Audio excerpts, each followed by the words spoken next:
नमस्कार मैत्रिणींनो, सर्वांचे स्वागत आहे माझ्या यूट्यूब चॅनल कल्पना ब्लॉगमध्ये.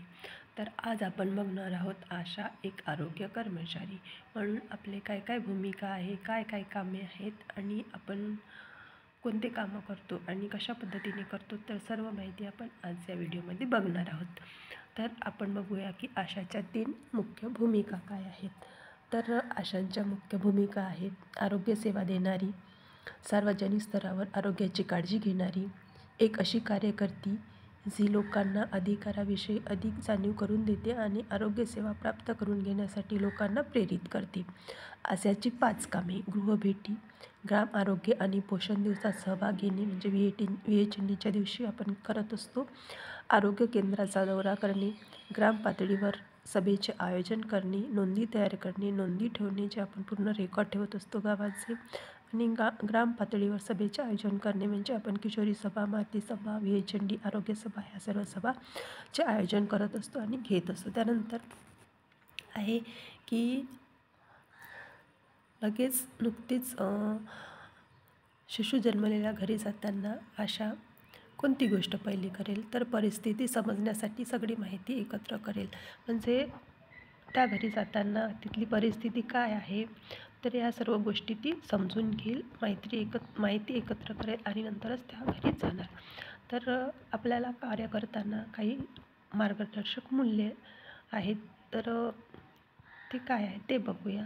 प्रत्येक व्यक्तीशी सारखेच वर्तन. तर आशासाठी प्रत्येक व्यक्ती गरीब असो, श्रीमंत असो, ती कुठल्याही जातीची असो, ती त्याच्यासोबत तिचे सारखेच वर्तन असले पाहिजे.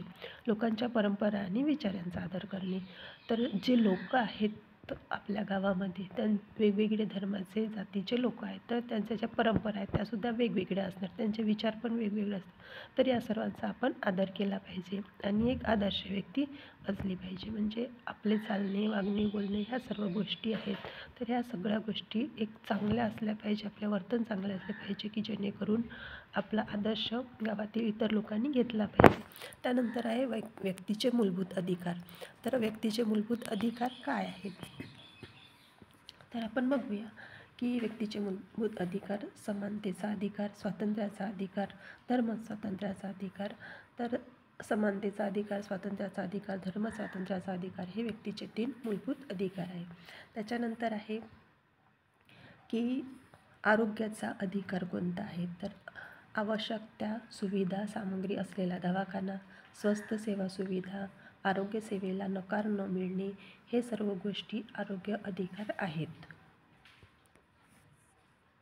त्यानंतर आपण बघू आरोग्य उपकेंद्र. आरोग्य उपकेंद्रामध्ये आरोग्य सेविका असते आणि त्या सेवा ज्या असतात त्यांना द्यायच्या असतात, त्या सेवा त्या देत असतात.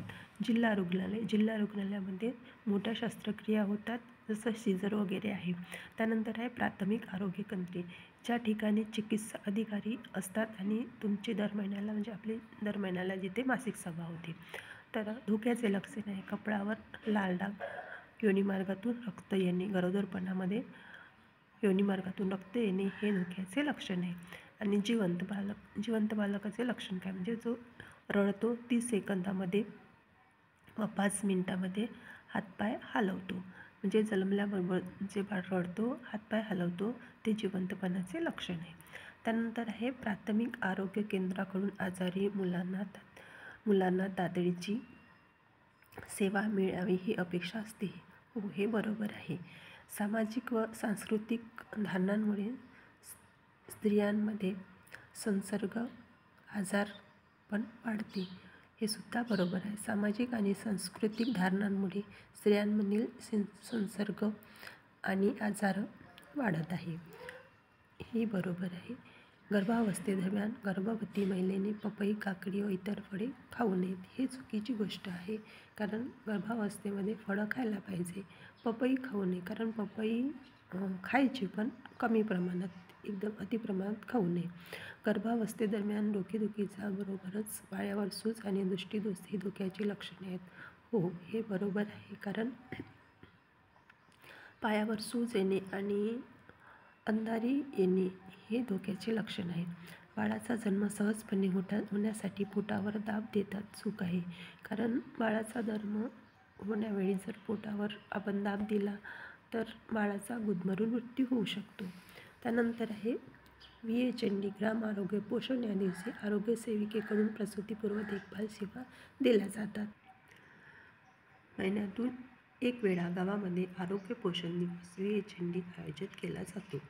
ग्राम आरोग्य पोषण दिवसासाठी आशांनी आरोग्य सेविकेशिवाय अंगणवाडी सेविकेशी संपर्क करावा.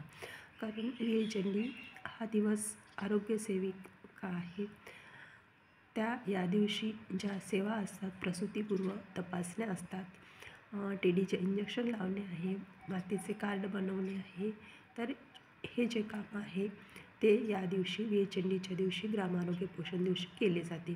त्यानंतर हा ग्राम आरोग्य पोषण दिवस महिन्यातून एक दिवस आपल्या गावामध्ये असतो. त्यानंतर आहे ग्राम आरोग्य पोषण दिवसासाठी आशाने म्हणजे आपण आरोग्य सेविकेसोबत तर आपला संपर्क असतोच, पण आपले जे अंगणवाडी ताई आहे त्यांच्यासोबतसुद्धा आपण संपर्क केला आहे. म्हणजे AAA आशा, A आरोग्य सेविका आणि A अंगणवाडी कार्यकर्ती. तर आपला AAA आपला समन्वय चांगला असला पाहिजे. तर अशा प्रकारे हे आजची माहिती आहे एक आशा आरोग्य कार्यकर्ती म्हणून.